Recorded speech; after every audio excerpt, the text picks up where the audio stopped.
I'm flattered with all the options you chose to have a lecture on Greek democracy.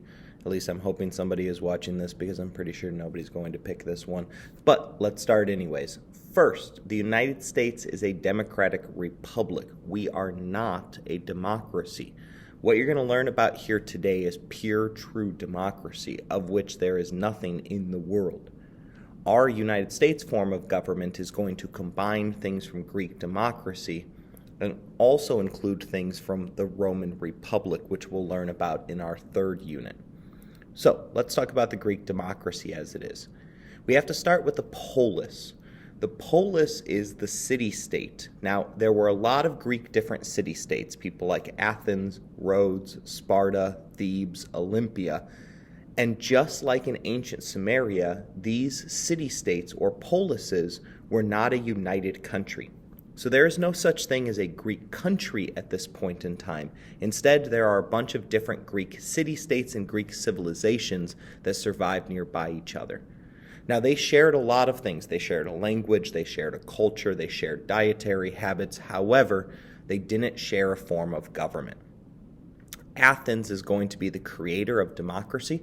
So when we hearken back to it, we look at Athenian democracy. Other city-states are going to form other types of governments, including dictatorships, tyrants, oligarchs, and other systems. The polis is going to be the center of it, and so even though other polises might have had other forms of government, your focus was always on your own. A polis becomes the center of your economic, political, and social religious world. The worst type of punishment was to be expelled from one's polis, which is why Socrates chose to drink poison knowing it would kill him, because the other option was exile. Democracy wasn't very easy for Athens to get to.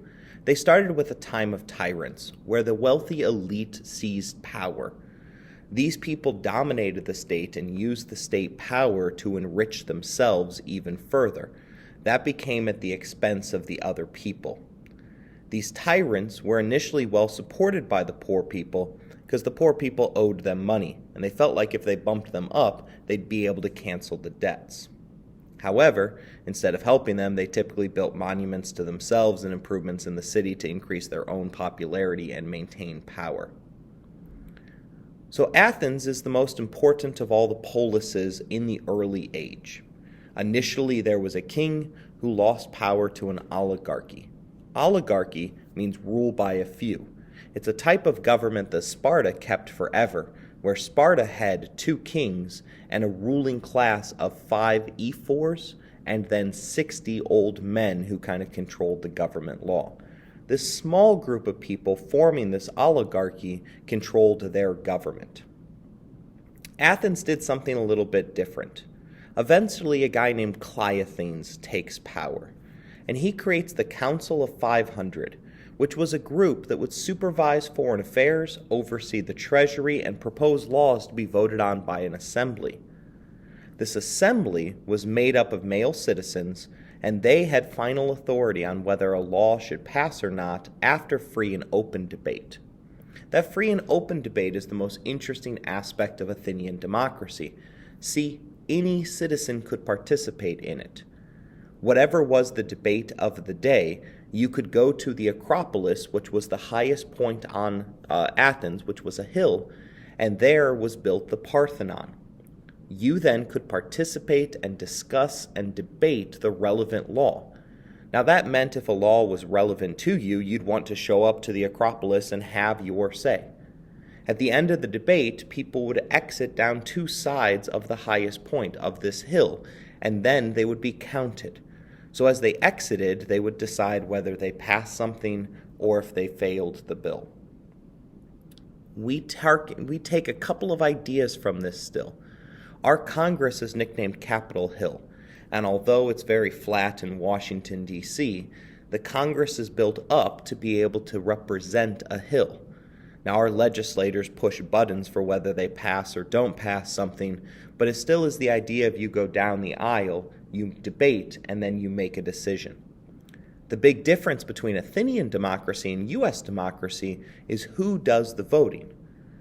If this were Athens, I would be able to go down to Indianapolis or to Washington, D.C., and I would be able to demand my opportunity to speak as a U.S. citizen. I don't have that opportunity. The United States is a representative democracy, which means instead of voting for laws, I vote for individuals.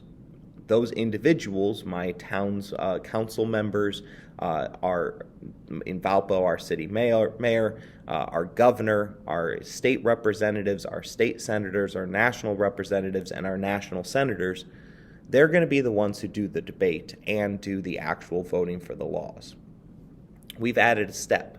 I vote for the representative does the work of the democracy. In Athens, anybody could show up if they were a citizen. So that's kind of the big difference there. One other unique element in here is that the Parthenon in Athens and the Acropolis, which was the hill, are specifically dedicated to Athena, who was the patron god of Athens. Athena was a goddess of wisdom. She also was really good with a bow and arrow. And so that gets our lesson about Athenian democracy. Good luck on the quiz. Don't be afraid to watch this again.